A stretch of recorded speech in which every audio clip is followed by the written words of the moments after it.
welcome to a little webinar that we're going to talk through a couple of ideas regarding trading like the banks, bank and floor trader strategies to gain confidence and consistency.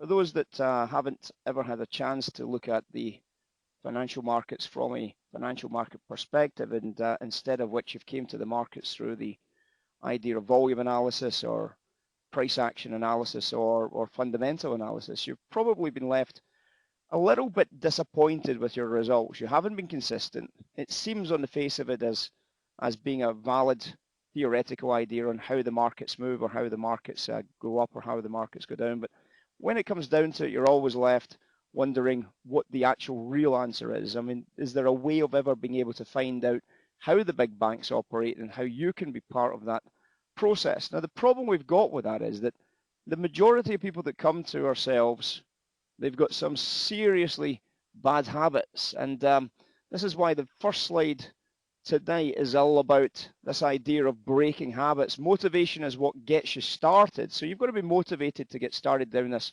path in the first place. Habit is what keeps you going. So we're going to try and teach you some really, really good habits that get you away from the losing habits that you've maybe been bringing into your trading every single day. We are what we repeatedly do. Excellence then is not an act, but a habit.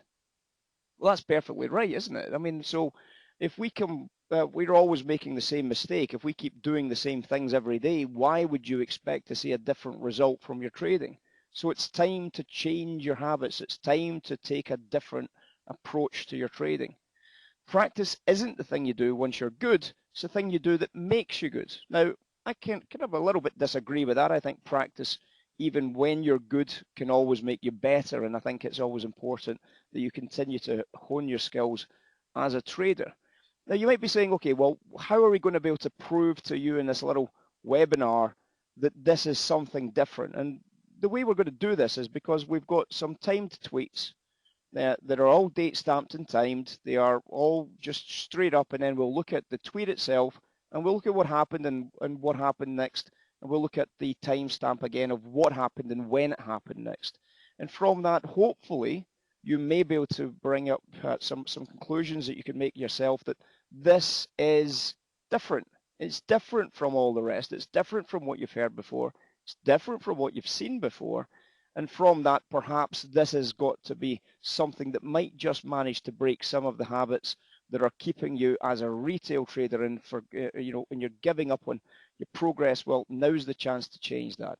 So we've been doing this a long time. I'm just referring back to a tweet from 2017, for heaven's sake.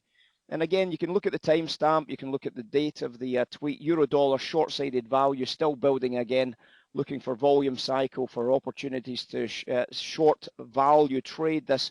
And you can see that the euro-dollar short-sided value, you can see that the timestamp was 2 o'clock in the morning, 4th of August. Later on that morning, you can see the euro drop from 1920 down to 1760. What a great trade. You might be saying, well, you're going an awful far distance back to find a winning trade. Well, hopefully, by the end of this, you'll realize that we send these types of tweets out every single day of the markets. And it's not about the tweet, guys. It's not about the tweet. It's not about just understanding that we're telling you what the trade should be. It's about you being able to replicate that process for yourself. So whether you access the tweets or don't access the tweets, it doesn't make any difference. So the big question is, a lot of people keep on going on about this subject, about trading like the banks, trading like the big banks. Would you ever want to be like the big banks? Would you like to have the same trading decisions that the big banks bring to the screens? So trading like the big banks, trading like UBS, for example, know what UBS is going to do before UBS even know it themselves. Sounds like a bold claim, doesn't it? Sounds like it's something that, if only I could do this, if only I would know what UBS were going to do on the euro dollar in the next 24 hours, I could make a fortune. A lot of people think that that's the case, but we'll obviously go on and show that that's maybe not quite the case. But let's take a look at what happened next. So here's a little screenshot of UBS's spot trade ideas dated the 27th of November 2019. And the reason why we've got some of these screenshots and why we've got some narrative is because we were actually doing a class on this at the time, and we were obviously talking through about these aspects, these ideas of building the UBS narrative, as we called it, and it allowed people to see whether they could get accurate to the UBS narrative. And because of that, we started to print a couple of screenshots and a couple of tweets to show that we can try and get ahead of UBS in their narrative building program. And on this occasion, we're talking about the euro dollar. Play the range, says UBS. Play the range from 9.90 to 10.30. This was on the 27th of November. 27th of November, as quoted by Ransquawk, okay?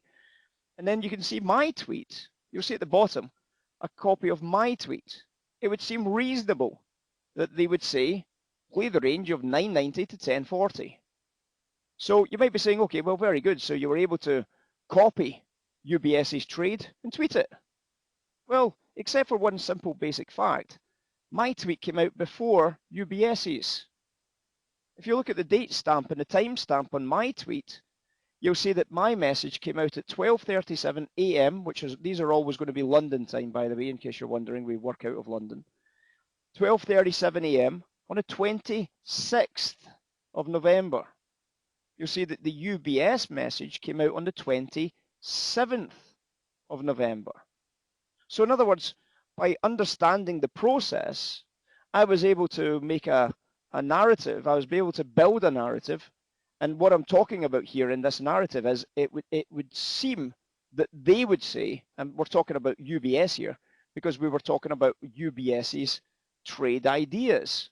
So in other words, what we've been able to do there, and what we're hoping that we're proving to you just now, is that by understanding the process that we teach, that you can get ahead of the likes of UBS Bank. Well, isn't that something you've always dreamed of having as a trader? I can trade before the big banks even know they're going to do the trade in the first place. It might seem like an incredible idea, but guys, guess what? It's true. It's absolutely true. So you can see that this was our tweet. The date stamp is there for you, the time stamp, and we obviously come out with a number which is very similar to the UBS trade. But it's not just very similar to the numbers. The narrative is also the same. Take a look at the various narratives that they talk about here: selling rallies, buying dips, selling rallies, buying at prices, or playing ranges. So not only do we get the narrative right, the euro dollar, play the range. It's not a buy on dips or sell on rallies. It's a play a range. We also get the price range right. 9.90 to 10.40. They came out with 9.90 to 10.30. The reason why they came out with 10.30 is because their narrative was 24 hours, basically almost 24 hours after my narrative. And since and during that period, the price range compressed a little bit. And if I had to redo this narrative ahead of theirs, I would have probably taken 10 or 15 pips off the narrative as well. So you can see that that this is very, very useful if this can start to show you, and I'll give you another couple of examples, by the way. I'm not just going to leave it at that and say, well, my goodness, you were able to pick one up out of the last 25 years or whatever. We're talking about something that's recent. We're talking about something that's happened in the last few weeks, because this was based around a classroom that was actively being conducted in the room that we conduct these narratives into. And one of the things that we can then look at is, we can then say, well, what happened next? Do we want to learn how the banks operate? Is this of any value to anybody? So the question is, do we want to trade like the big banks? Secondly, can we trade like the big banks? That's a huge question, because it's all right to think that it's a great trade to trade like the big banks, but do you understand what it is required from your trading to be like the big banks? Do you have the capacity in terms of your account size to accumulate a position like the big banks? So therefore, can you trade like the big banks even if you knew what they were going to be doing? You can see from the timed tweet at the top of this one that we had this narrative 24 hours before the banks published it. And then look at what happened next. This is the chart for the next 24 hours. In fact, for the next few days, as it carries on through a period of time of range trading. You can see that the trading range was up to a high print price of 10.25s and a low print price of 9.90s. The range pretty much that we had suggested on the 26th of November that was likely to evolve over that period of time. So if we can tell you that the market's going to trade in a range for the next 3 days, does that not have some sort of value to you as a trader? Is that knowing that we were able to come up with that range trade narrative before UBS Bank even came up with it? Is that not telling you that for perhaps the first time in your life, you're actually being able to get an edge on the big banks? You might have thought that that was never possible. Well, welcome to a room that makes it possible. Now you might be saying, okay, so how can I make money with this? This range trade narrative seems like it's a good idea, but how can I make money? Let's take a look at what happened next. You'll see from the 26th, I added to this narrative. I didn't just leave it at the range trade narrative. I added to this. The same narrative. So we're talking about the range trade narrative. Still playing the range, commercials UBS, and we put that in brackets because that's what we were talking about, will be calling for range play due to the upside value developing. So now we've added something to this narrative, haven't we? There's upside value developing on this euro dollar. Bid levels for the break will be 1030. So we're now evolving an idea that the markup phase on this market will be from 1030. Once you understand the market structure and how we operate in the bank industry, you'll start to understand that we've got an accumulation phase, and then there is what we would term the toxic liquidity phase, where the market maker, the liquidity provider, suddenly realize that we are buying at the bottom edges. And the liquidity provider then withdraws their liquidity, and the price makes the big fast money moves, and that's because they've now detected the toxic liquidity at the bottom edges. Bids level for the break will be 1030 at the moment, stops will be 1015, and a target price of 1060, which is kind of tight. So I would prefer to buy the 1000 break. Okay, the 1000 break, I'd prefer to buy the 1000 break. So that's obviously taking us down towards the bottom of that range that we talked about, the 990.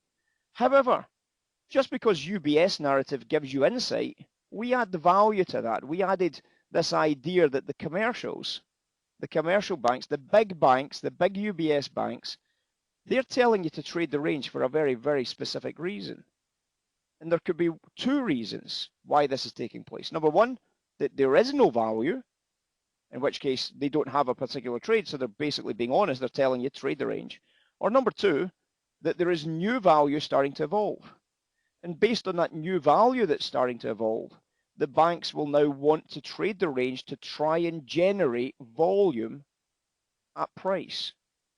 An incredibly important concept in commercial trading. And when we start working our way through this, we'll be looking at an example of oil at the top edge to show you this process using things like market profile, for example, to show you this idea of volume at price that the big banks need to get. A lot of people think, you've probably done a classroom perhaps in the past where you've been talking about volume analysis, and there's a big upthrust candle, and there's a pin bar, and there's a beautiful big surge in volume, and it's on a 1 minute chart or a tick chart, and you think that's the commercial selling. It's a load of rubbish, guys.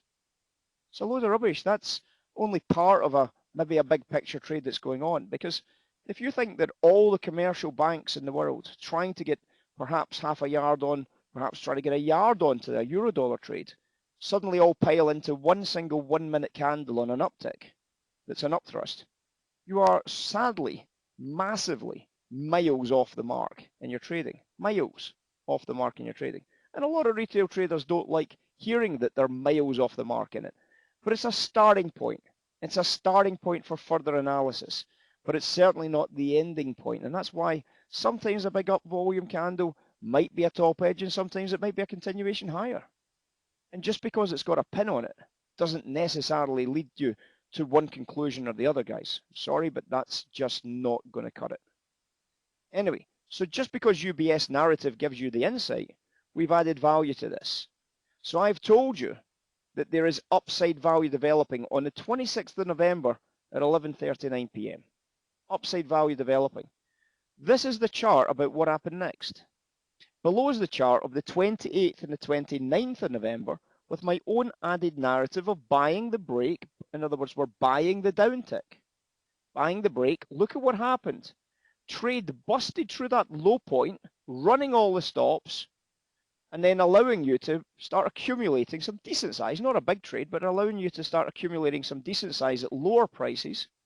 And this is why the idea of trading like the banks is quite difficult for retail traders, because a lot of people think this is where the bank got long.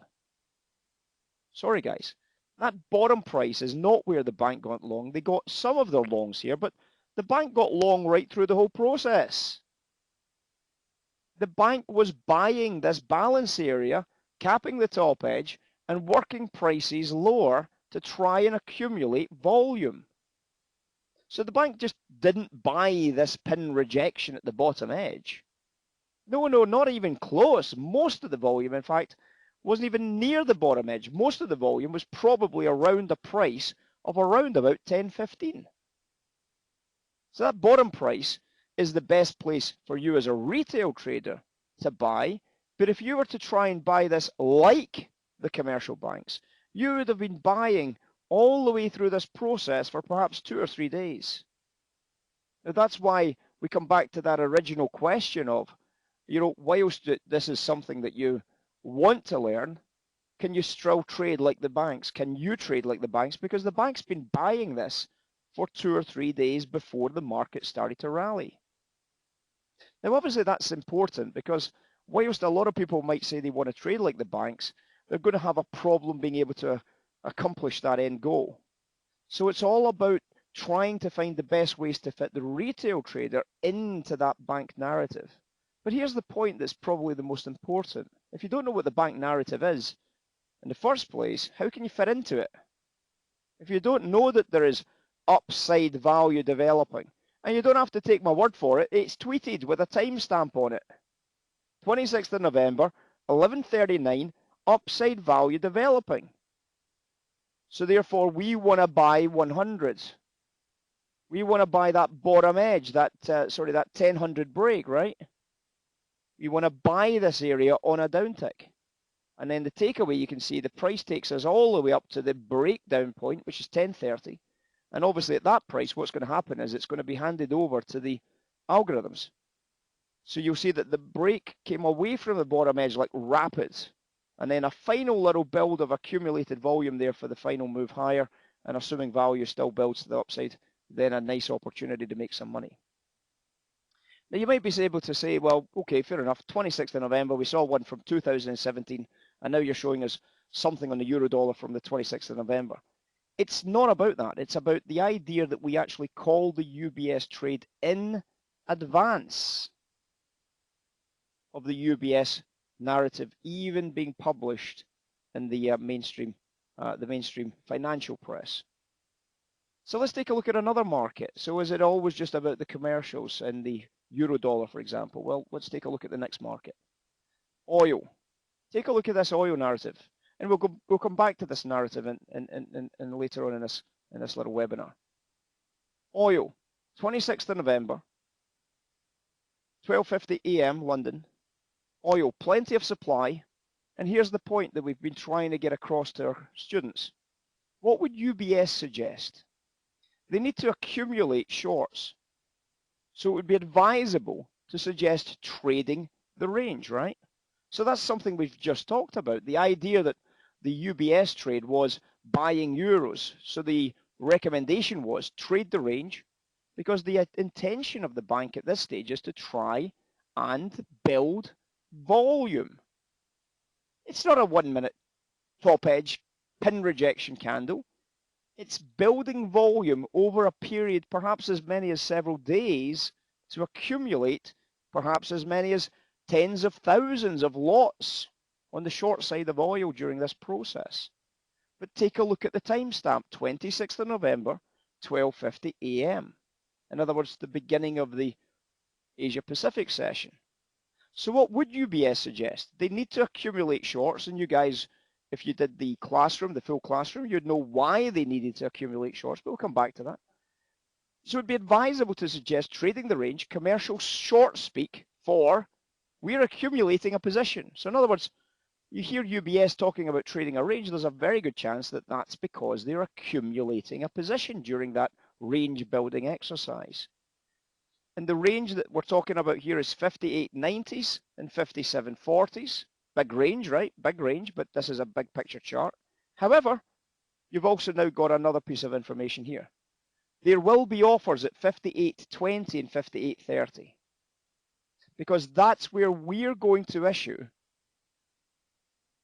the instruction to the HFT algorithms to start selling on downticks. Because during the early parts of the accumulation process, you'll probably be aware that we take prices up to go down. We'll take prices higher to go lower during the accumulation process. And we'll look at a screenshot of the process in a moment. But the idea here is that during the accumulation process, we need to try and get as high a price with as much volume as we can. But at some stage, we've got to make profits, right? We've got to take the price away from that price area. And that's the breakdown price. That's the markup or the markdown price.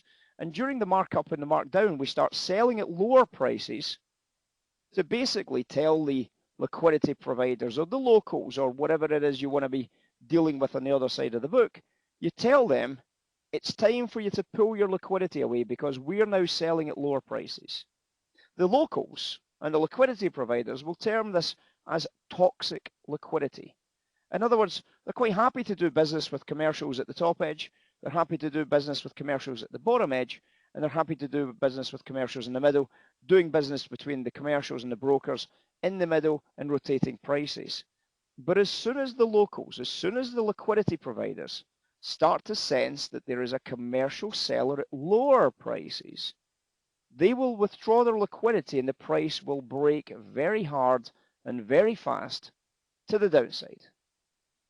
And if you know that that's taking place, you can be well positioned to then take advantage of that information being relayed to the liquidity providers, and then you're well positioned to take advantage of it before the market breaks. Not, in other words, waiting for this confirmation of things breaking, but being able to be positioned perfectly for the break. It might not be when it takes place exactly as you would have expected in terms of time. It might be another 24 hours before it breaks, but it will break if you're patient. If you're patient, because the commercials have all the patience in the world. So when you look at the narrative as it unfolds, we've already told you about oil. We've already told you that we would be expecting the market to trade a range. Look at what happened on the 26th and the 27th. The market churned around the balance area, built into a slightly moving higher trend. And then the market started to mark down relatively quickly. And as the market marked down quickly, we're then telling you on the 26th, we told you what their plan of operation was here, guys. This is perhaps the first time ever that you've actually heard from somebody that works in the industry, somebody that is at the front of making these decisions, perhaps for the first time ever. And as a result, I'm telling you that we'll be offering 58.20 to 30 on oil. I'm telling you that that's what we're offering if the value holds here. I'm telling you before it happens, I'm telling you what one of the biggest banks in the world will be doing on oil before it takes place. So you can see that this was advised on the 26th of November at 12:50 London AM. On the 27th, the 28th, and the 29th, take a look at the far right-hand side of this chart and tell me what price you see. 58.30, 58.20 are the two blue lines on that screen. And what happens at those two blue lines? There was a selling opportunity on the 27th. There was a selling opportunity on the 28th. There was a selling opportunity on the 29th. And then in the 29th, the market then sold from 58.20s down to 55 evens. The size of the accumulation here made this trade worth millions of dollars to ourselves, millions of dollars to ourselves. And we went from 58.50 during that accumulation, 58.50, average price around about 58.40s.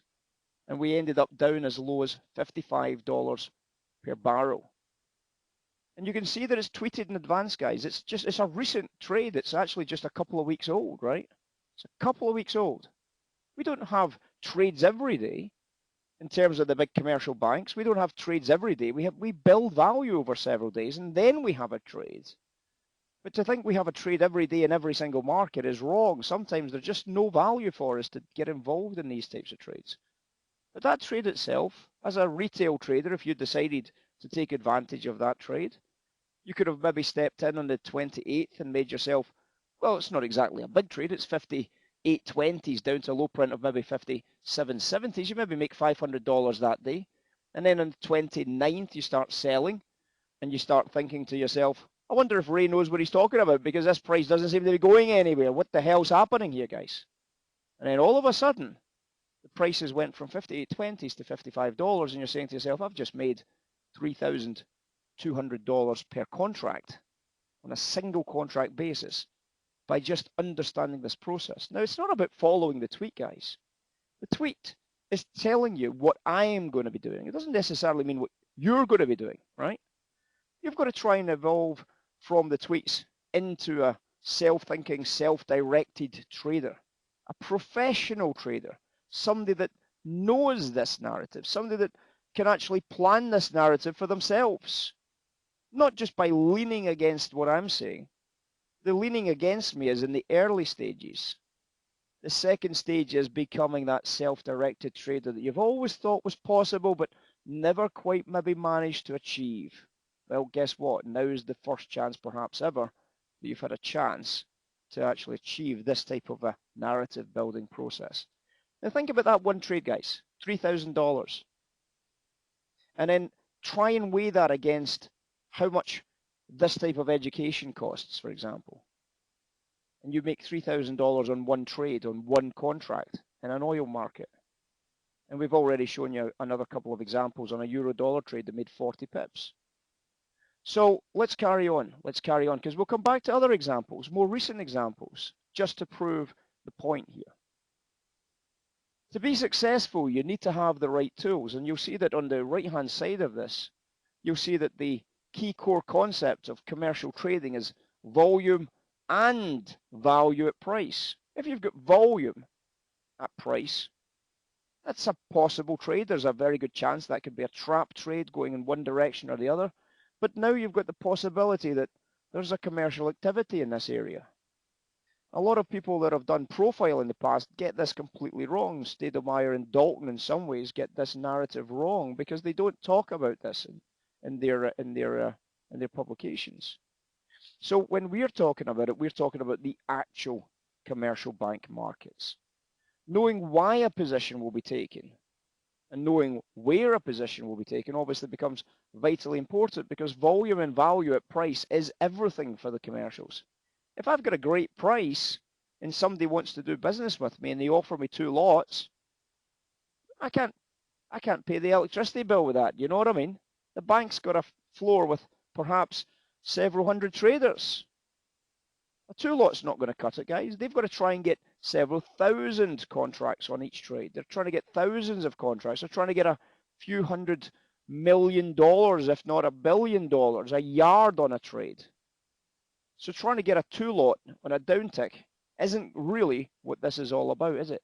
It's about getting massive volume with value at certain prices. It's at lower prices possible for a buy and as at higher prices possible for a sell. Knowing why a position will be taken, knowing how the bank will develop the chaotic region that then develops. We just looked at that oil chart. And the one thing you'll probably recognize from that oil chart that we just showed you was that when the bank starts to get short value developing, there is this chaotic region of range trading where the liquidity spikes at the top side and the liquidity spikes at the bottom side. This is all done on purpose. This is all prearranged chaos. The chaos actually has a higher order of form to it, which is the concept of chaotic thinking in the first place. There is a higher order of chaos because we create chaotic markets to game liquidity. It's all part of game theory.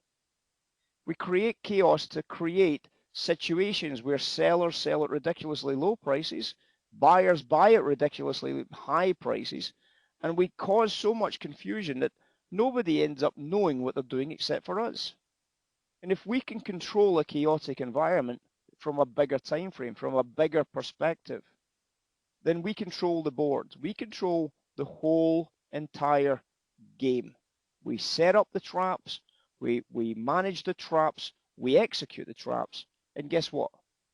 Again, for the first time perhaps ever, you're going to be finally learning about these traps. You're going to finally know where the traps are being set up for the unprepared, the uninitiated into the system, the proper way that the banks do business. So in other words, know when the marking up and when the marking down phase may develop and from what price that it may develop. We've just shown you that on oil. You're not having to take my word for it. You can see the timed tweet. If you join the class, of course, you'll be able to go back to those tweets and you'll be able to verify that they're not photoshopped. You can come into the classroom and ask, are these tweets real? Are these tweets photoshopped? And of course they're not. Of course, why would we bother, guys? Because you can check on that. You can check on these. Knowing when the marking up and when a marking down phase may develop and be positioned before they mark up the price. A lot of retail traders need this idea of confirmation. Confirmation, guys. By the time you're getting confirmation, we're starting to exit the trade. By the time you're starting to think about getting involved, it's too late. We're already in it and we're getting out. So be positioned before this happens and then work some exits. So what you need during this process is value. Has value developed or is it developing? How will banks gain size using technicals? In other words, creating gameplay scenarios, creating chaotic environments where we can start gaming buyers who think the market's breaking out to the top side, and we can start gaming sellers when people think it's breaking to the downside. Develop the narrative based on one of the following. So we've adopted the UBS narratives to make it simple for everybody. We've adopted the UBS narratives of trade the range, buy the dips at a certain price or buy at a certain price, or sell rallies at a certain price or sell at a certain price. Number 5, once you've developed the narrative, develop a volume profile of the balance area to understand things like tipping point locations for stop location. Watch the volume and especially pay attention to the volume cycles so that you are well positioned ahead of these areas. In other words, there's no point in getting involved in the trade way after everybody else has already executed. You want to be part of that execution. Surely you want to be part of that execution. But the only way you can ever be part of that execution is to know what the execution is. It's not technical in nature, guys. It's got nothing to do with technicals. The technicals are all part of gameplay. But unless you know what the game is, what's the value of your technicals? 0, right? What's the value of technicals in a gameplay? 0. Unless you know what the game is, unless you know what's actually happening, the technicals have 0 value to you. So we're going to make technicals value to you. We're going to bring back all the things you've learned that you thought were useless, like technicals, like profile, like volume analysis. We're going to make it valuable to you so that money that you've spent on all those courses isn't wasted, hasn't been wasted, because we're going to give you a better way of looking at these other pieces of the narrative.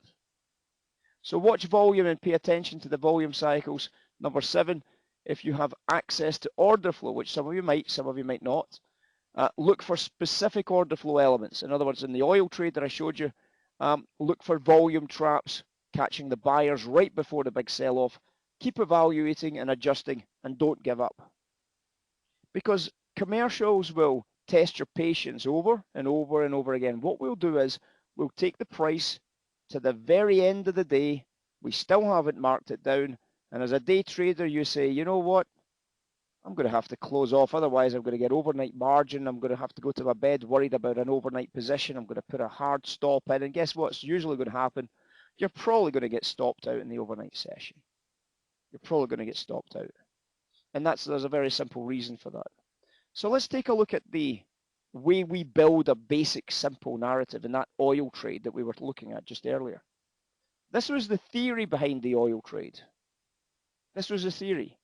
So this was a whiteboard that we produced for that specific oil trade before the oil trade took place. And one of the things you'll be able to recognize is that the same numbers are appropriate. You see their offers, sell at 58.20, 58.30, sell rally at the same price. We've got the stops, we've got the trade the range, we've got the arrows at the top edge of it where we're actually accumulating the short trades. And all of a sudden, you can see what we're trying to do here. If the bank is bearish, they will take prices higher, not lower, higher.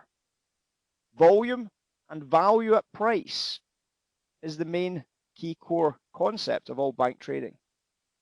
We want to be accumulating shorts at as high a price as possible with as big a volume as possible. If the bank is bullish, they will take prices lower. They will test your patience.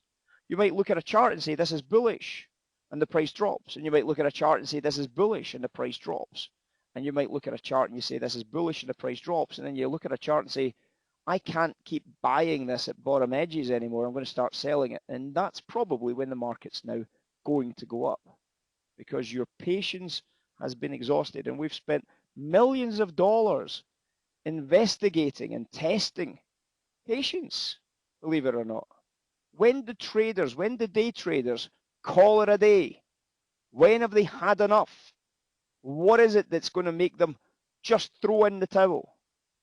We've spent millions of dollars on that research to try and establish how the algorithms can take advantage of that lack of patience that drives the traditional day trader mental.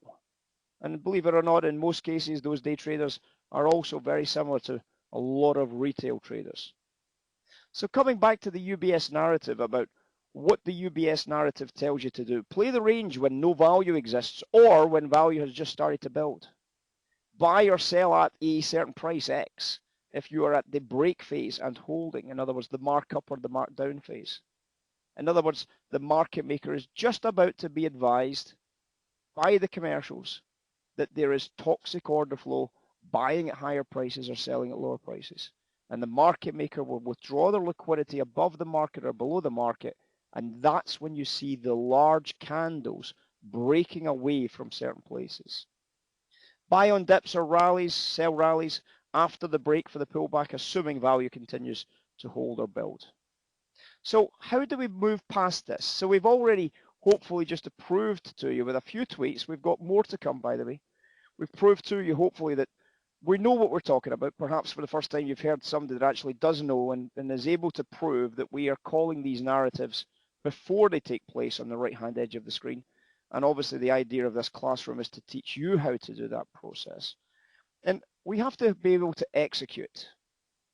And that comes to the locals toolkit, as we've called it here. The locals toolkit. Now, a lot of people say, well, there is no locals anymore. But we've trained locals, obviously, over the decades, and I've been in this business now for well over 30 years. I know it doesn't sound it, but well over 30 years, guys, I've been in this business working for banks. And still in this business to the day. And we used to teach locals, we used to train locals for going onto the floor in the various pits, for example, the London Petroleum Exchange, for example. And we can, we trained people in the gas markets, the oil markets, the gold markets, the London gold markets, the COMEX markets, and the like. And as a result, a lot of what we teach the locals is slightly different to what we teach the commercials. It's a different way of trading, of course. It's about liquidity hunting. It's about trying to find a commercial trader and avoiding them. It's about trying to find a broker and trading to them. It's about trying to find momentum. It's trying to find that ability to see that the other locals are starting to withdraw liquidity. And we try and put you into the jacket. We try and give you your jacket, take you onto the floor of the exchange digitally, and teach you what it is that you need to see to make money as a local. In other words, as a short-term scalper, to start the process of understanding trading with order flow. So you've got to learn the locals toolkit. You've got to learn the basic processes. So do you want to trade like a local for your own account? Retail traders are caught between trading like a local and trading like a bank. They don't know whether they want to be that short-term scalper. They don't know if they can trade like the bank, because the banks, as a rule, generally trade as a fade. They're buying at lower prices and selling at higher prices. And therefore, retail traders find themselves caught between these two. They end up trading like a local, but they use huge stops, for example, and that's never going to work. But they use huge stops, for example, and that's never going to work. Or they end up trading like a bank, but they use tight stops. Well, that's not going to happen either. That's the wrong way around. Trading like a local means you should have a very quick success or a very quick failure on your trade. And you should have tight stops, tight targets, and if it catches breaks, you're in the side of the break always, always. And trading like a bank, you should have wider stops, wider ideas. You should be willing to have the patience to let the trade evolve, and that's something very, very important. So therefore, it doesn't have to be a choice. You don't have to make up your mind if you want to trade like a local or trade like the banks. You can blend these two strategies together and trade like both of these. You can buy the big balance areas. You can buy the momentum shifts and price action when the market is starting to mark up or mark down from a commercial buy or sell area. Locals generally as a rule traded for the spread, and ever so often they catch a big edge in front of a commercial that they can run with. Locals watch for commercials, noting where they traded. They have the back of the buy orders and the sell order tickets that they've got in their hand. They jot down these areas where commercials are located, and they know who the commercials are because that's why they've got colored jackets. They can glance across the floor. They can see a big commercial trader coming in. For example, we give an example at the bottom here.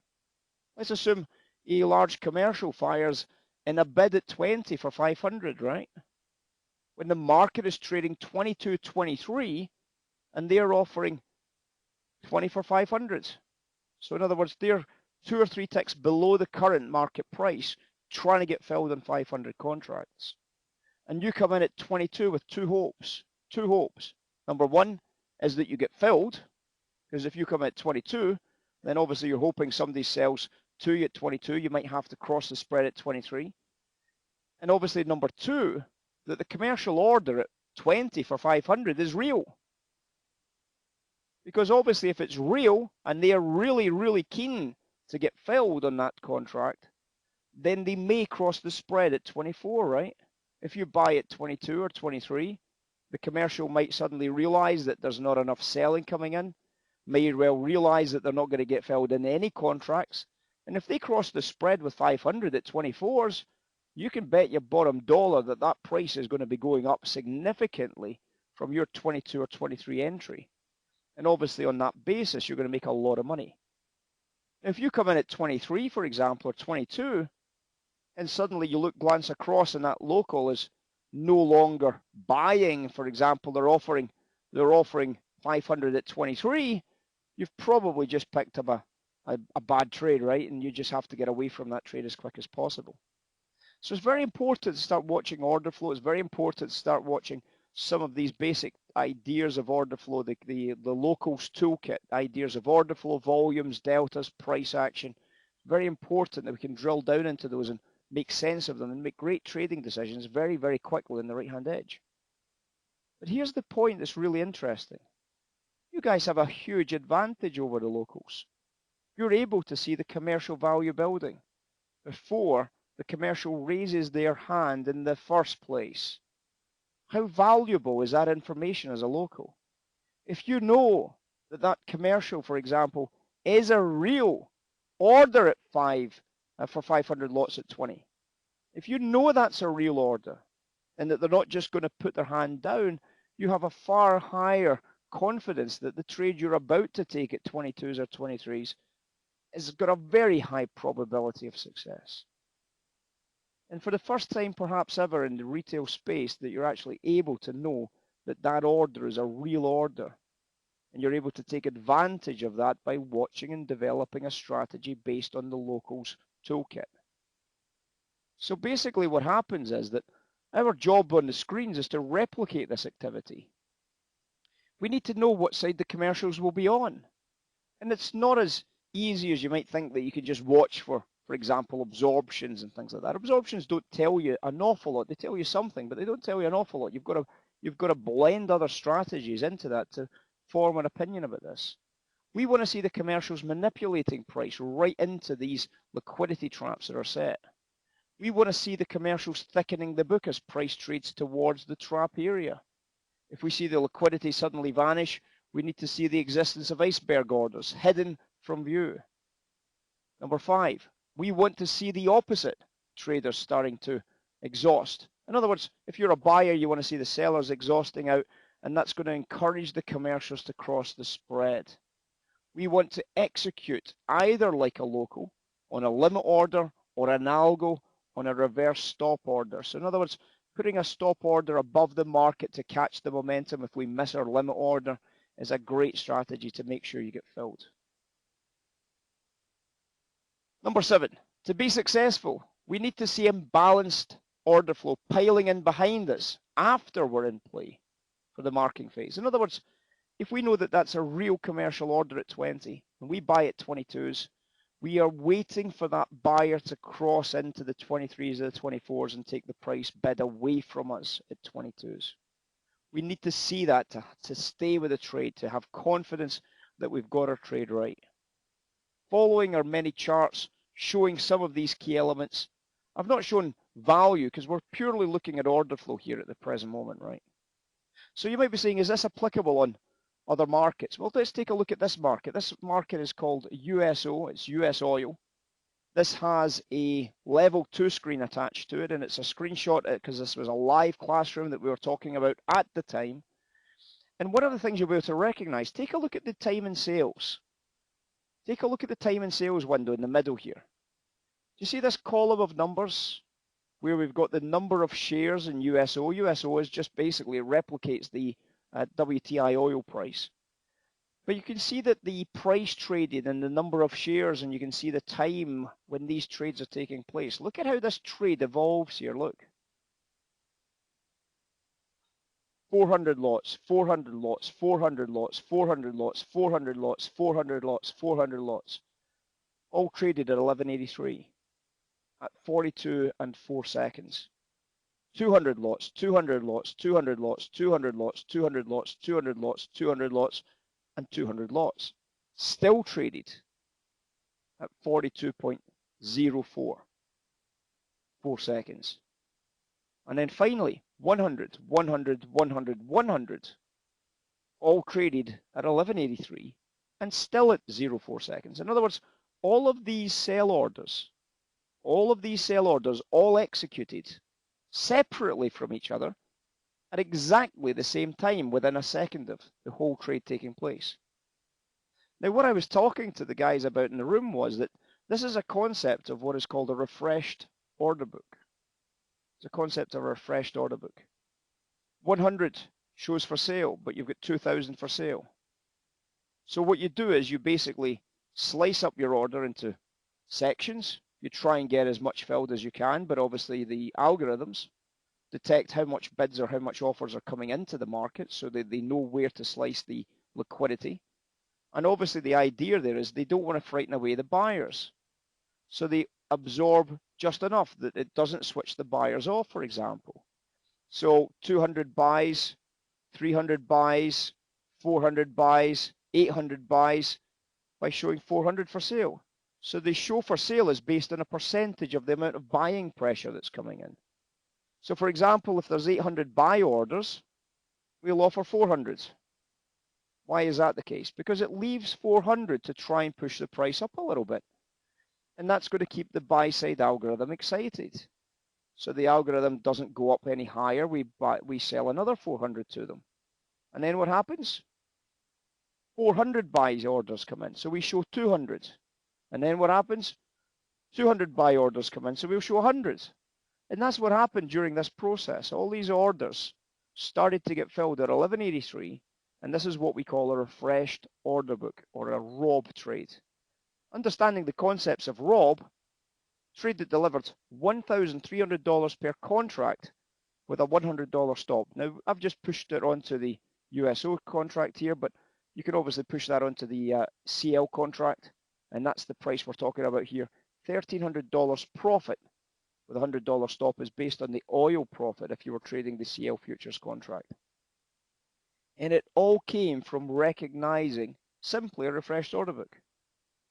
So without understanding anything about value, if you understand at least something about refreshed order books, if you at least understand something about how the commercials operate, how these algorithms operate, at least you've got a chance that when you see a situation as blatantly obvious as this one, you're able to take advantage of ultimately that little sell-off that just took place there. Now, you might be saying to yourself, is it possible in real time to get this type of consistency? Is it possible in real time to scalp the markets, learn how to trade like the locals? And I did a little exercise with one of our new interns. It was literally first day on the job. And I, got them to set up a little retail account because we don't want to use an institutional account. Why? Because if I'm trying to show you guys in the retail space, I can't afford to do the business on the bank's computers because that's not going to be fair. We're getting great fills, we're getting no spreads effectively. I want to make sure that these guys can perform in a retail account. So this local came in, so this intern came in, first day on the job. We opened up a little retail account for them with $2,000 or pounds or whatever it is in the account. And we just says, right, we want you to trade for pennies, literally pennies. I want you to trade through the interns exercise, which we just taught them, which is phase 1 of the interns exercise. I want you to trade without taking any limit orders. Every trade has to be a market order. And I want to make sure you can make some money. I want you to use very tight management of money. I want you to use very tight stops and very tight targets. And if it catches a break, we'll try and maximize the break. So this is a live statement from that exercise. You'll see the time on the trade. It was on the 5th of December. You'll see on the left-hand side here, it was the 5th of December. The market was the US 500, in other words, the S&P. You'll see that each of the timestamps, it starts at the bottom of the chart here, and it goes to the top of the chart. Every trade was for a single contract. The open price, the close price. And on that £2,000 account size, risking 0.1%, this young chap, who was 18 years old, I think 18, made about 1% over the course of 2 hours. So over the course of 2 hours, he took an exercise that we were teaching them called the interns exercise, phase 1. And over 2 hours, this was his first day on the job, over 2 hours after completing phase 1 of the exercise, he then had a risk of 0.1 on the trade, and he returned 1% on the trade. He won 26 out of 29 of his trades, which was 90%, and he made £19.21 with a maximum drawdown of £2. £2 in a $2,000 account, a £2,000 account is 0.1% risk. Therefore, when you're looking at the overall shape on this, his return on risk was 10%. So in other words, if he was to risk 1%, the return that for that 2 hour period would have been 10%. And if he was to risk 2%, his return would have been 20%. You can see that on the right-hand side of the chart, you'll see all the wins and losses. You'll see there's quite a few 0.02 pennies, so 2 pence or 2 cents or whatever your local currency may be.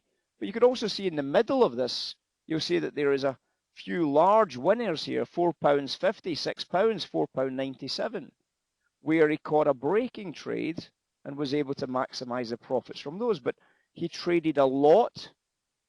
And this was every single trade here, guys, was with commission. This is net free of commissions now. This is net free of commissions because this is called a spread. In the UK, it's called a spread betting account. It's net free of commissions.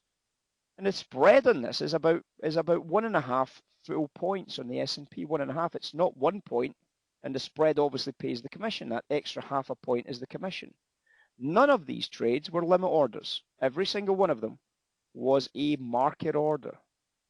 And he still was able to win 26 out of 29 of his trades and make £19.21 in 2 hours. Now you might be laughing and saying, 19 quid? I wouldn't even pay the electricity bill for the 2 hours with my computers on. But you'll be missing the point of the interns exercise. And I've put a little tweet here just to remind people what the point of the interns exercise is. It's to try and demonstrate that you shouldn't be paying attention to how much you're making.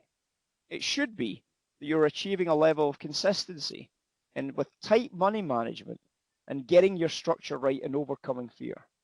being able to put in trades all over your screens and without worrying about how much money you might or might not make, being able to make trading decisions that are not based on that decision, that money fear.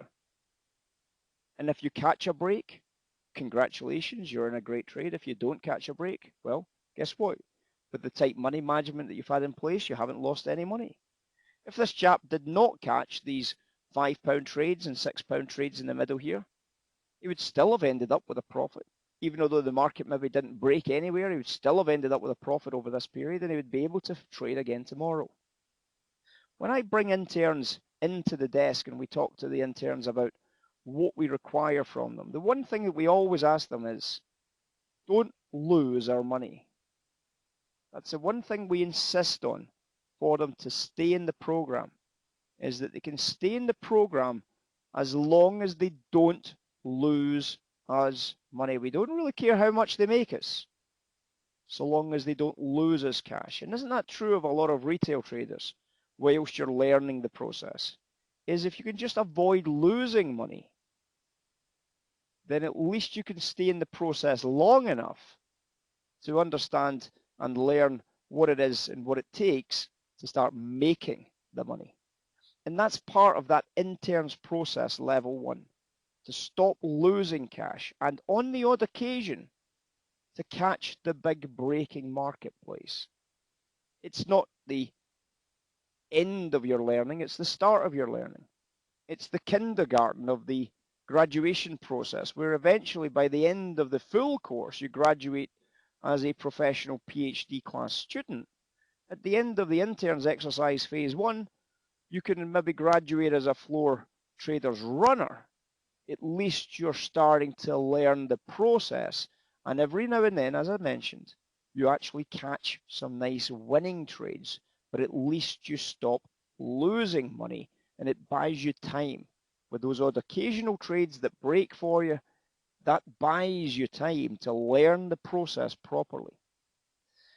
When we go back to this idea of commercial trading, is this a new concept that we're trying to teach you here? No, it's not. It's not my concept. I never invented anything in my puff. It's a concept that goes back decades, perhaps people might even argue centuries, when you go all the way back to the very early days of trading. Here's a little article, a little couple of paragraphs from a book called Tape Reading by Humphrey Neal from 1931. And it's a little interesting article because he talks about this. His first job will be to buy as cheaply as he can the amount of stock which we have decided to accumulate. He does this by publishing statistics of the company's earnings, which have been poor. He may then sell a quantity of stock short, by which method he hopes to bring out stock from the public, thereby further depressing the price.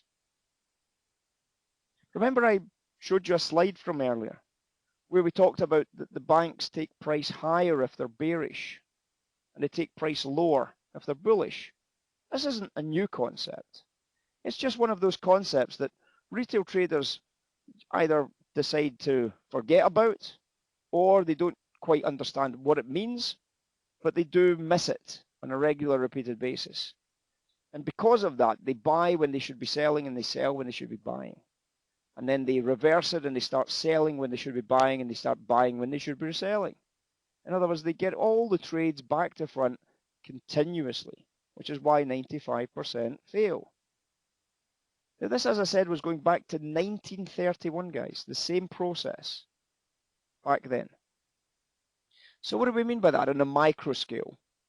In a micro scale, we can obviously look at things like order flow charts. We can start to understand the idea of iceberg orders. We've just talked about the iceberg orders on USO. And you can see here that to the left, we've got this narrative building process of limit order book commercials, 35 offered for 85. Number 2, exhaustion prints at the limit order book. This will encourage the commercials to start crossing the spread. So the liquidity, the locals are starting to see exhaustion coming in. There's no more buyers coming in.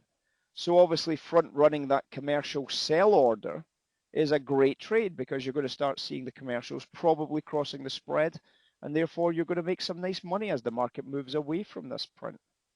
Iceberg orders will start to appear below the commercials. Someone is front running the commercials. The book starts thickening up on an uptick, which is a great sign at number 4. At number 6, after the exhaustions, the commercials cross the spread and it shows as toxic order flow. And this is the toxic order flow coming in here. This is the toxic order flow. Markdown begins and the local catches another edge at number 5, and the price then starts marking down. I've got another example to show you that's very similar to this. The far left, on the far left of the screen, now you might not be able to see it, but just where my circle is, you might be able to catch it on the screens, where my blue circle is on the left-hand side, not the one at the bottom. You'll see that there is a massive commercial order for 600 at 54.55.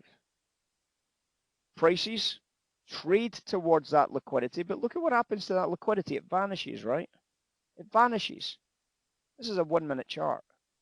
So the liquidity vanishes. So the locals that were involved in that trade, who have front run that big liquidity of 600 at 54.55, suddenly are starting to scratch their head and say, I wonder if I've just been turned over here by a commercial that's ended up spoofing the marketplace.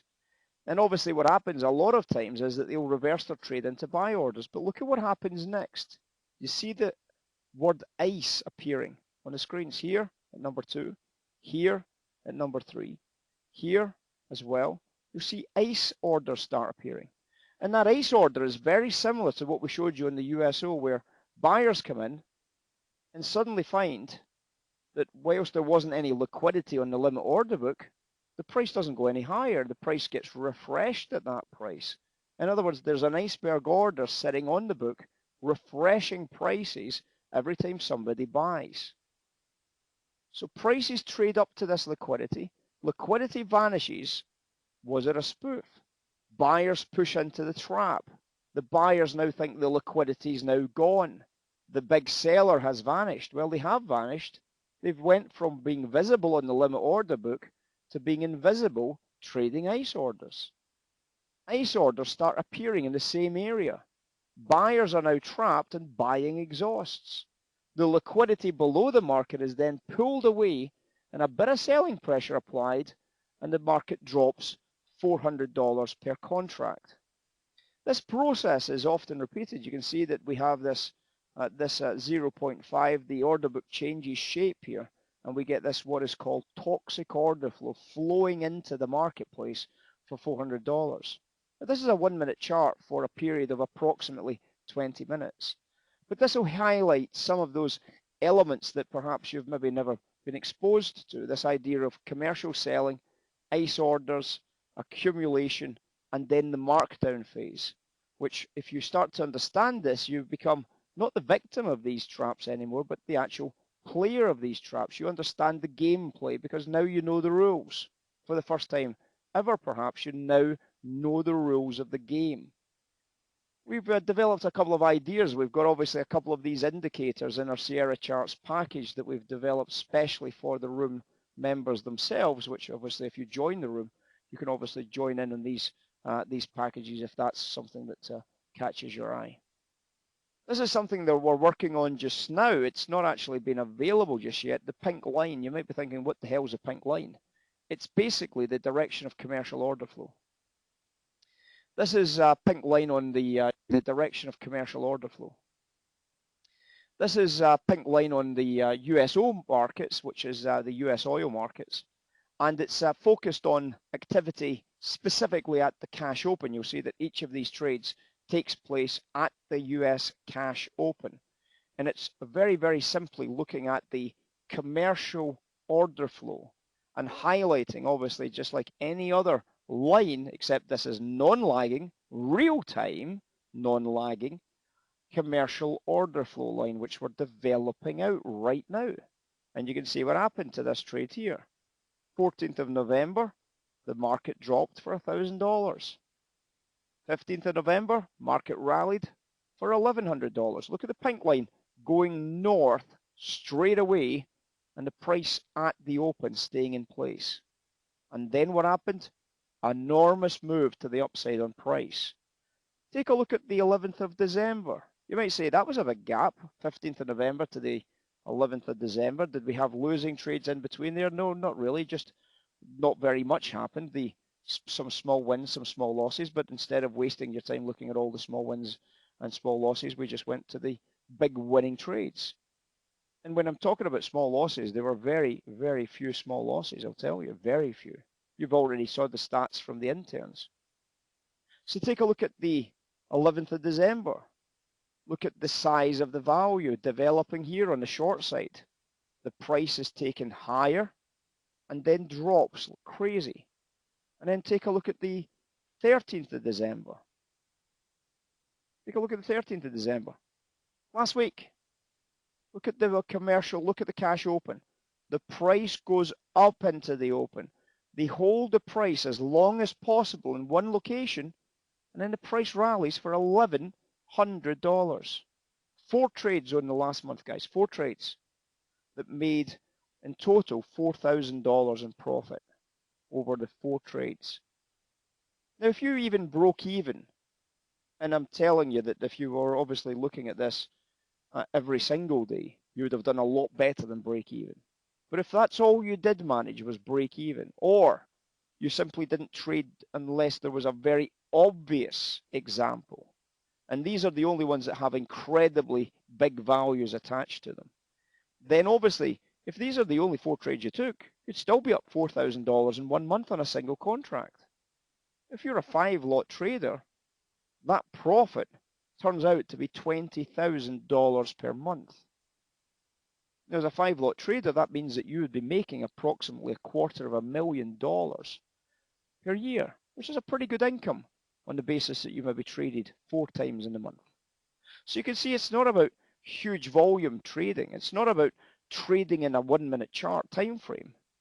It might be about waiting for the cash open, seeing if there's any significant value developing for a buy or a sell trade, and then executing a trade against that. Working top edge brackets or working bottom edge brackets to try and find the right trade at the right price. So let's crack on.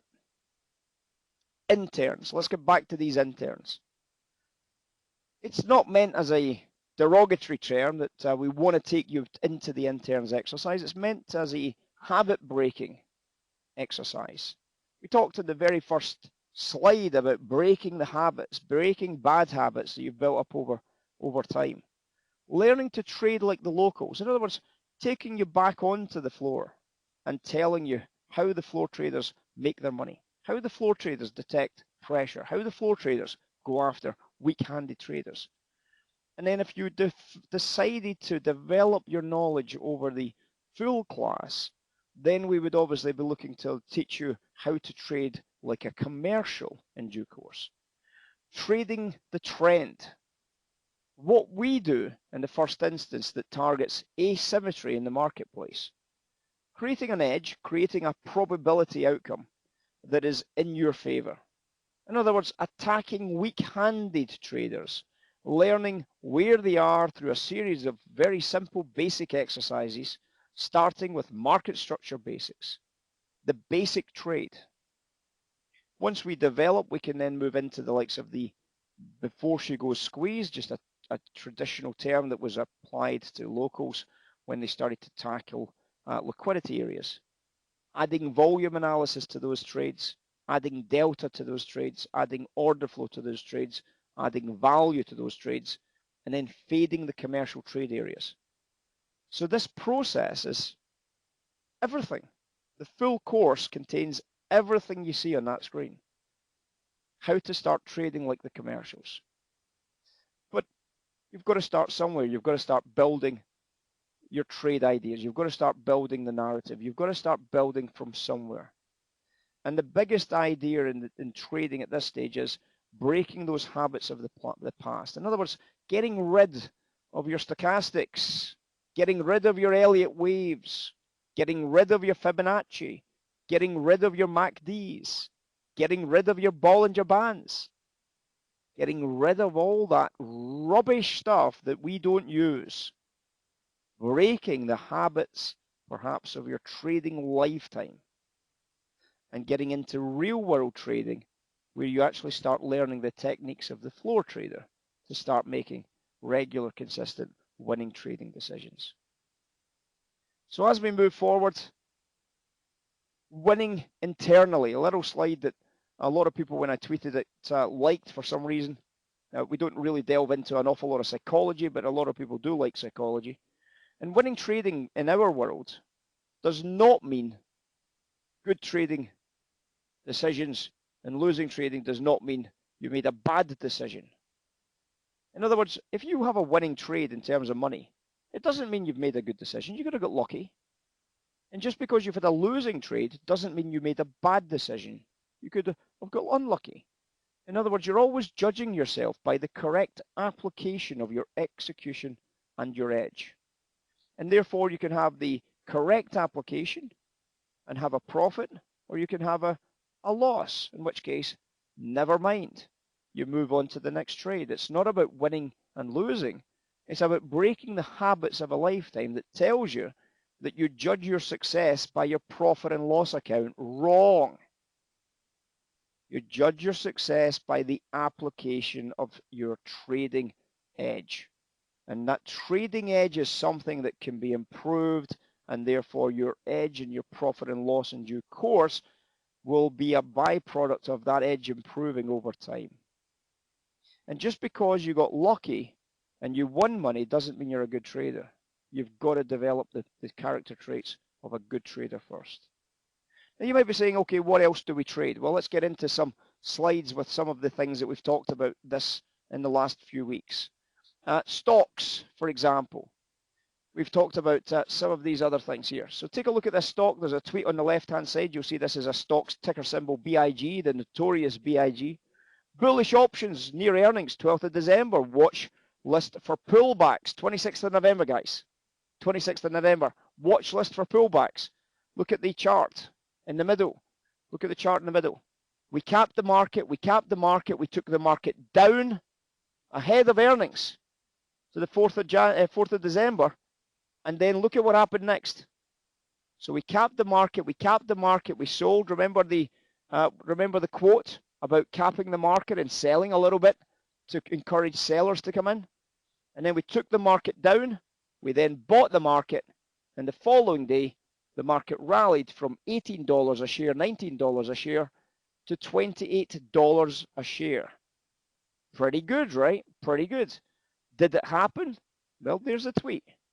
There's the timestamp on the tweet, guys. There's the timestamp on the tweet. Another stock, this ticker symbol in this case was Momo, sorry. There was Momo, starting to find bids at 35.50s and 35 evens. Look at the time of the tweet.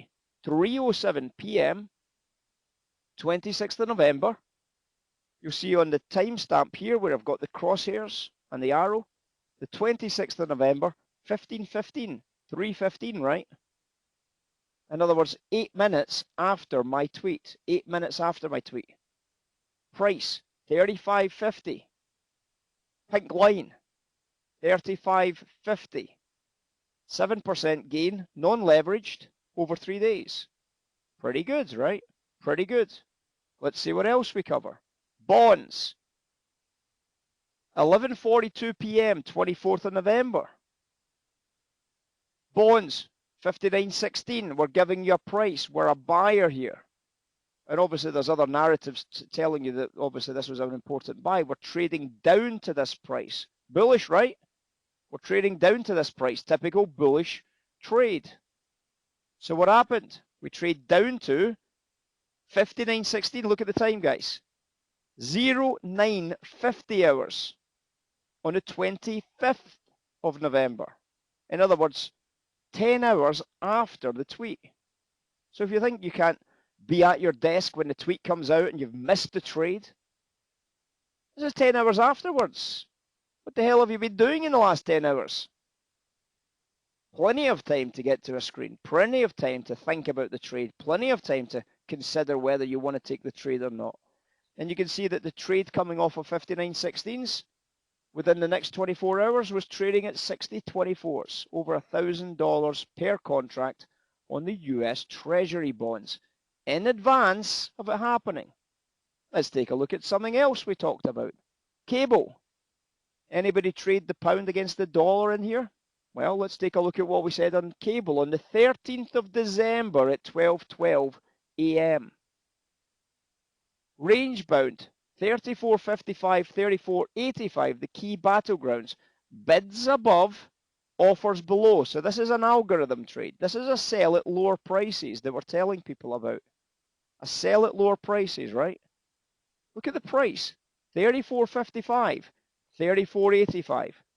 The blue line at the top, 34.85. The blue line at the bottom, 34.55. After the tweet goes out, and unfortunately I've cut off the time at the bottom of this chart, so you can't see that this is after, but you'll have to take my word for it. I think you've probably guessed by now that we show you the straight up answers because we're showing you the time tweets and we're showing you the chart time, but this just cut it off for some reason. Anyway, 34.55 offers below, right? The price trades 34.55 and sells off to 33.70 for 80 pips after the trade took place, after the tweet. Let's see what else we talk about. Natural gas, NG. 11:34, 21st. You're getting an idea that we're on top of this trade all the time now, guys. You're starting to get an idea that we know what we're talking about. 11:34 a.m. London, 21st of November. London, bids at 25.50. London, 25.50. 25.50, the pink line running through the middle of that balance area at the bottom. We're putting in bids at this price. In other words, this whole area is our buy zone. The bottom edge of that was around about 25.25. It was about a 25 tick range. For commercials, that's about right. 25 ticks, 25 to 50 ticks is for a commercial buy. Bids at 25.50. Look at the timestamp. 13:15 on the 21st of November.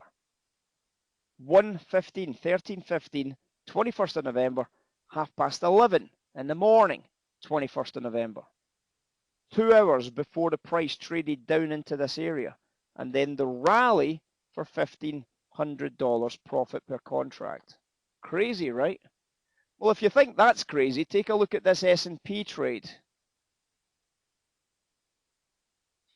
21st of November, bids 3100, London, ES, 11:34 a.m. 21st of November on the chart, 21st of November, 15:35. 5 hours, 4 hours, my mistake, between 4 and 5 hours actually, because it went on for some time. 4 hours after the tweet. The price, 31 evens, pink line running through that chart. The result, you couldn't make it up, guys. $7,700 per contract in 5 days. The timestamp tweet is there for you to see for yourself. Now, it's not about you following this tweet, guys. It's not about you copying this tweet. It's about you understanding this tweet. It's about you being able to look at it and say, I already had that 31 handle level for a buy trade. I already knew what was happening. Let's carry on. The euro. This is going back to the 12th of December. ECB tomorrow, no change expected. Caught bids today with the US dollar weakness this evening from the FOMC. Has put the euro dollar at a week high, so we will watch to see if we get the pension funds adjusting up or the ES adjusting down. Watch the early curve for close. Commercial sellers 11.50, 11.75. So we've got commercial selling at 11.50, guys. 12:37 a.m. on the 12th. At 1 o'clock in the afternoon, 12 hours later, 11.50 trades eventually on a spike, and then proceeds to sell off for 40 pips. Crazy, right? 40 pips. We'd already tweeted it 11 hours, 12 hours earlier. We gave you the level. You would have been able to check that for yourself, put it on your screens, and see what happens. Here's one of our big winning trades recently. It's the NASDAQ, it's the S&P trade, the equity trade, but this is the narrative that we built over a couple of tweets here.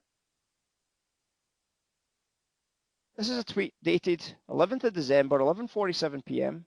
and the 11th of December, 10:46 p.m. So in other words, an hour difference between the two tweets, an hour difference.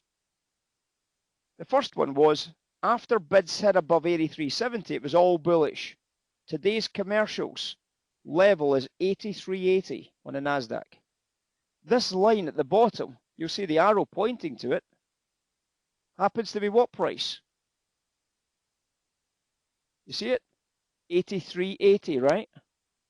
It's not 83.80, guys, after it's there, like the guys that do price action, and they show you when a double bottom has just become a double bottom, and they say, it's a double bottom. No shit, Sherlock, we can see that. Tell us something I don't know. Like, is this going to be a bottom? I don't want to know it's a bottom after it's already a bottom. I want to know it's a bottom before it ever happens. Do you see the difference? So we're telling you that the commercial level is 83.80s before it happens on the 10:46 on the 11th of December. And on the 12th of December, it turns out that that is the bottom, 83.80s. We then go on to develop the narrative as to why we're buying this level. You'll see here that consider the fact that it's Christmas. Trump loves a bullish stock market. The impeachment debacle is still ongoing. Consider the scenarios. Would Trump want to drop the market a few points before Christmas, or is it more likely that it will postpone tariffs to January? As it turns out, he's wound back the tariffs completely. You'll see that the narrative came out on the 12th of December that the president's now looking to unwind any tariffs. They were supposed to go on this weekend, in fact, and they decided that they're not going on this weekend. And obviously, we called that trade. We gave you the commercial level. We had other things that told us we should be buying it as well. And then the market rallied for 110 full points on the NASDAQ. And we gave you it in advance. Carry on. The curve. Any bond traders out there? So let's take a look at our tweet on the curve. 12:55 a.m., 11th of December. All recent stuff, right? The belly just doesn't fancy the 2s 5 steepener, suggesting that the Sturs boys, Sturs short-term interest rates, may have to drop their upside expectations, which could spell some trouble ahead for equities. In other words, drop their upside expectations, bullish treasuries. Drop their upside expectations for interest rates. Bullish bonds, right? Bullish bonds. Some trouble for equities. What happened next? The FOMC projections for the path December 19, 1.6, previously 1.9. They dropped some of their expectations. Look, FOMC price action. Very challenging to get inflation back to 2%. What did I say on the 11th of December, guys? Short-term interest rate boys may have to drop their upside expectations. The Fed then says they're finding it very challenging getting inflation back to 2%. Do you realize that that is a drop in short-term interest rate expectations? It's the same thing, right? That's what we said. But we said it before the Fed said it. We got positioned in a long bond trade before the market rallied. Welcome to the world of real market trading. And if you think that was good, take a look at this narrative here. 11th of December, 1:20 a.m. Please always remember that the banks will trade the 2s 5s as a fly against the back end. Not necessarily just the back end of the curve, but the 10s 30s, perhaps the 5s 10s. So we would have yield short 10s and 5s and long the 2s and the 30s. So this is a lot of bond and note buying to adjust the twist in the curve. 1:20 a.m. on the 11th of December. There's the box at the bottom left-hand corner of your screen. You'll see that this is when that tweet went out. See the time? 1:30 in the morning. 1:20 in the morning. What happened next?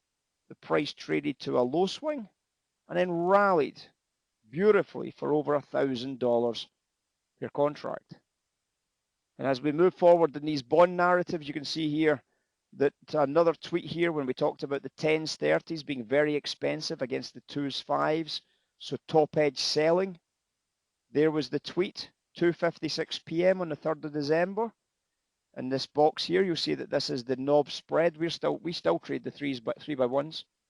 You can trade 5 by 2s, but we still trade 3 by 1s on the knob spread. You'll see the time in the box at the bottom for the crosshair.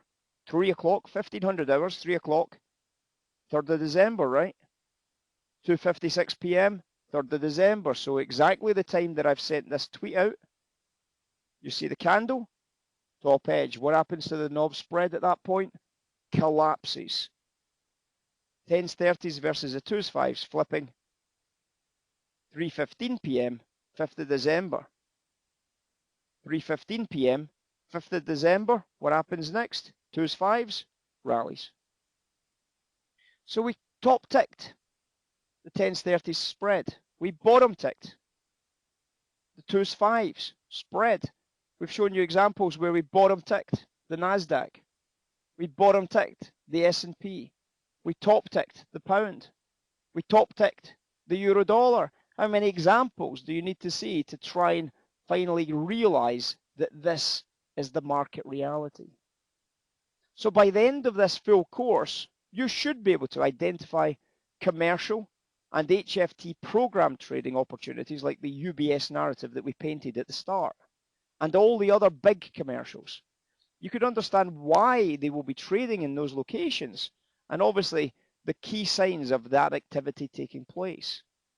You should be able to exploit these opportunities using a mix of strategies gained from the interns exercise. In other words, phase 1 of the interns exercise, learning not to lose money, and on the odd occasion catching the big breaking market in right place. And that's the phase 1 of the exercise.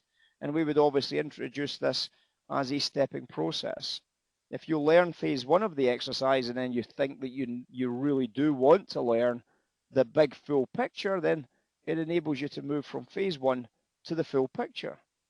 It might seem like a big jump, but to get to the second phase of this, you've got to go into the full program. You've got to understand that you can't just pick up bits and pieces as you go along. You can start the process by learning the initial interns exercise, and then once you've learned that, once you understand it, once you're able to be consistent in that, then you'll be able to identify that now it's about time you learned everything else. You learned why the interns exercise can become very, very important. You can start to learn how to fade the markets. You can learn why we fade the markets. You can learn where we fade the markets. You'll learn how to trade those fades. To be able to exploit the opportunity, how to trade those fades. To be able to exploit the opportunities using a mix of strategies from the interns exercise. Being able to trade on any time frame in any market. It's not about 1 minute charts or tick charts or order flow charts. It's about any time frame in any market, whether it's a stock. We've looked at USO today. We've looked at BIG. We've looked at Momo stock. We've looked at oil prices. We've looked at the euro dollar. We've looked at the pound dollar. We've looked at natural gas. We've looked at treasuries. We've looked at treasury curves tonight. So be able to trade any market on any time frame. You will not be dependent on lagging indicators ever again. You will be able to cast them into the trash bin where they deserve to be. You will be able to avoid having your stochastics having to be confirmed by a divergent MACD. You will avoid needing to see an overbought RSI ever again. You'll be able to get away from your Forex Factory forums that tell you that this is important, and that if you just adjust the setting on your MACD, that all of a sudden all your answers will be on your screens. Sorry, but it won't. You will again be able to now ask the right questions and get involved in the world's markets just like every other professional trader. Things like profile become important. Things like volume and order flow becomes important. Deltas become important. Price action becomes meaningful. It actually takes on a meaning. Some of the profile things that you've read with Stadelmeyer and Dalton, the great pieces of work, but they're always left lagging behind the market because they're not indicators. They don't claim they're indicators. They don't tell you that it's a bullish market or a bearish market. It's telling you in the snapshot, this is what's happening. Well, we need to do better than that if we're going to be consistently successful traders. When we look at a chart, for example, and I'll just drag across this oil chart so that we can talk a little bit about this process. Here's an oil chart on a 30-minute chart. You can see the market creates a bottom edge, forms a balance area, breaks north very quickly, creates another balance area, breaks north very quickly indeed, creates another balance area. Well, a lot of people will look at that and say, oh my goodness, it's an Elliott wave 3 of 5 waves. In other words, we should reverse off the top edge. Guys, come on, seriously. Seriously. So when you look at this, you've got to be a way, way, way better than that. So when we look at this, we can start applying some of the principles that we've learned from the volume profile. We can apply volume profile to our analysis. So if we were to put volume profile in this chart, we can see that volume profile creates these little areas. We can see where the volume accumulations are taking place, but the next big question is, why are the volume areas taking place in these locations? Just because it's going up and just because it goes up quickly here, why does it go up quickly here? Well, there's some evidence in the background that suggests why that might well be the case, because this looks like it's a long accumulation in the background. If I was to look at this area, I would obviously be looking at it from the perspective of, this looks like a big buy zone down here, a big buy program by the commercial buyers. This looks like a markup phase. Now you can see that in hindsight, this is all very easy to recognize. In hindsight, it's all very easy to recognize, isn't it? Of course it was a big markup phase here, but if this is the only time you recognize it, if it's the only time you're able to see it, well, what the hell was the point of it in the first place? I want to know down here that this is a buy trade, right? You want to know down here that this is a buy trade. Not a way up here after the price is already broken. Now, in the interns exercise, we teach you to get into the trade at these locations, teach you to get into these markup phases. That's what intern phase 1 is all about. Phase 1 of the interns exercise, which is what we're going to be offering as a separate initial standalone, is all about being able to break the habits of fading. Once you've broke the habits of fading, we will rebuild your ability to fade properly once we broke the habit of fading all the time. Because fading is the biggest problem for most retail traders. They buy on downticks and they get squeezed, and they buy on downticks and they get squeezed, and they buy on downticks and they get squeezed. By learning the interns phase 1 exercise, you will not be able to buy on downticks anymore. It's about breaking that habit and then rebuilding the habit on proper solid building blocks, proper foundations of institutional bank trading. And you might be saying, okay, how do we go about rebuilding those? So in other words, interns exercise will get you in this trade. Interns exercise phase 1 will get you in this trade here.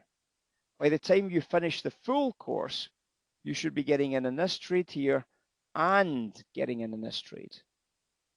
So when we move across to the side, what do we mean by this type of knowing what's happening type idea? If I was to put a little line on the charts at this point, and we start looking at the far right-hand edge of the screens up here, one of the things you'll be able to recognize is this line starting to move to the downside just at this phase here. What does that mean? Well, what this means is that the commercials are now starting to accumulate short trade in this location. Commercials are starting to accumulate a short trade. If you go back to one of the earlier slides, what does that short trade mean? That means that the commercial operators on oil will try and cap the market at the lows. They'll try and cap these low prices. And what they're going to try and do with the oil market is they're going to try now and take the oil price up through the previous highs to game liquidity, to create the illusion of an uptrend, to create the illusion for everybody that trades price action that the market is now trading higher. And this is what happens. There is this huge build of profile volume into a very, very tight location at the bottom edge here. In other words, they're starting to create the conditions for a trap. all of that buying that's coming in here and all that selling that's coming in here is going to get shaken about. Chaotic environments reign in these types of environments here. When there's very, very, very substantial short value for the oil traders, this idea is that the market now needs to be taken up to try and shake out as many traders as possible. Take a look at what happens. The market gets chaotic. Pin rejections at the lows, pins at the highs. Is it a buy? Is it a sell? Well, it's a buy trade just now because the price needs to be taken up. What happens next? The next day we have this big volume profile developing as we move above the POC of the prior day.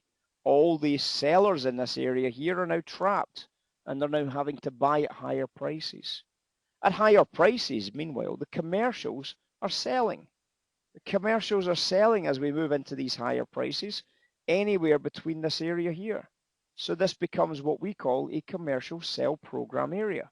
We are now absorbing any business we can get our hands on at these prices. What happens next? The price trades up into these areas, pin rejects here, and what happens next? We just keep the process going, guys. Remember what I said about patience? Remember what I said about patience? Remember what I said about patience? Remember what I said about patience? You might be losing your patience with me by now, but guess what, guys? It's vitally important that you get this. Take a look at this chart from a technical point of view. A beautiful trend line to the upside, isn't it? Beautiful. Now, a lot of people say, yeah, but if that trend line breaks, I'm going to be short. Well, what was wrong with it starting to work your shorts over here?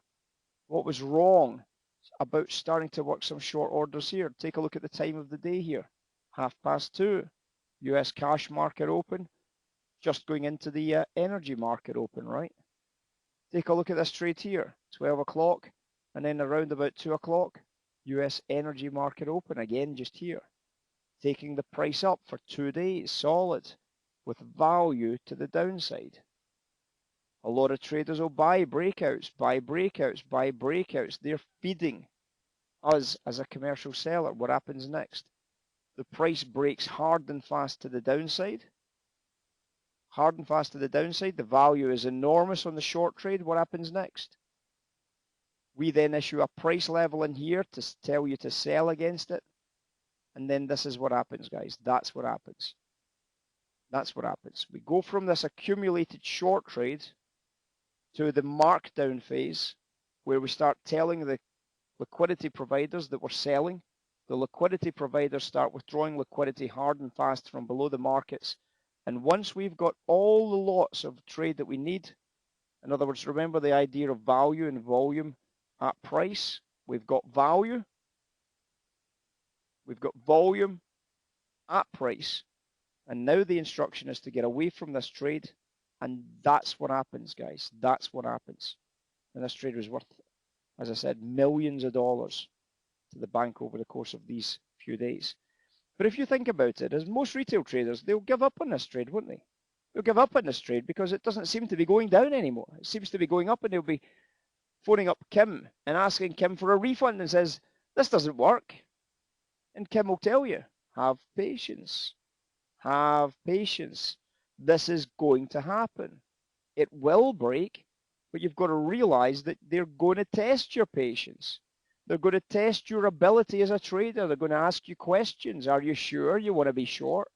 I think you should really be long. Please buy into this top edge here, because the big banks are trying to get the top edge as busy and as active as possible, accumulating shorts with volume at price. And then the takeaway on the trade was enormous. And that's it. The trade is finished at that stage. This commercial short trade is completed. And what happens as we move into a range trading trade, we start trading the range as we wait for new commercial value to build on any particular situation. And then after that, we can obviously pick up the pieces of a new trade. We start developing a narrative. We come back with a UBS scenario. So that's pretty much all I've got for you in this little presentation.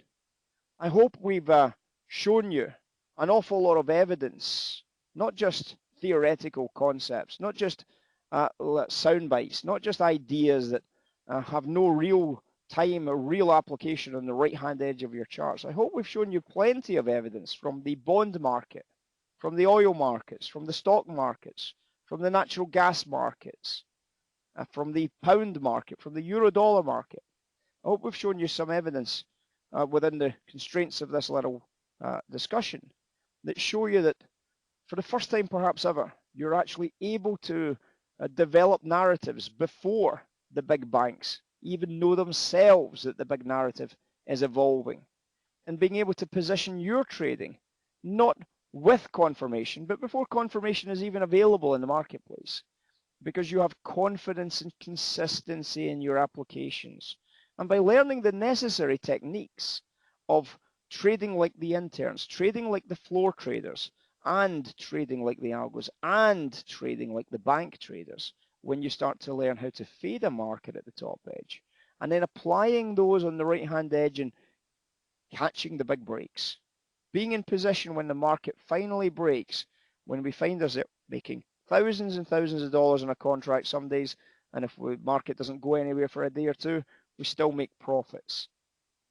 And this is what's important, repeating the process, breaking the habits of the past, breaking all the bad habits, learning how the banks actually operate, and using that information to apply to short-term and long-term strategies, whether you want to trade in the options markets or the futures markets, the stock markets or the spot forex markets.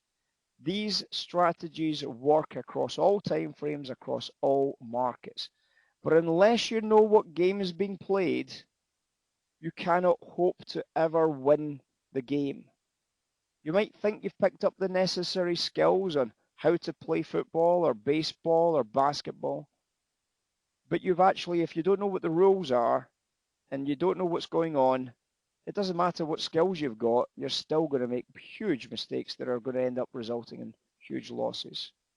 So please, break the habits of a lifetime, guys. Let's get away from indicators. Let's get away from Elliott. Let's get away from Fibonacci. Let's get away from all the retail crap that you've heard of in the past, and let's learn something that's real. Learn how the banks operate. Learn to be able to develop the UBS strategies. Learn how the locals have been taught for decades. And from that, then it's just up to you as a trader and your abilities to then implement these trading ideas and to make money. This isn't a guarantee that you're going to be successful.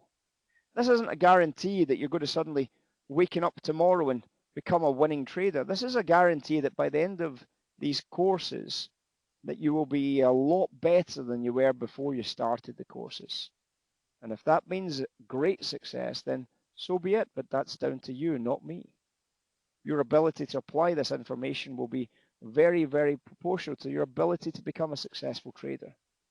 If you wish to take on the challenge and break the habits that you've had up to now, then let Kim know. Let's see you on the inside, and I look forward to renewing our conversation further. So in the meantime, I'm going to thank you for your time. I hope I haven't taken up too much of it. I hope it's been of some value to you. And in the meantime, I'm going to say adios amigos, arrivederci, and ciao for now.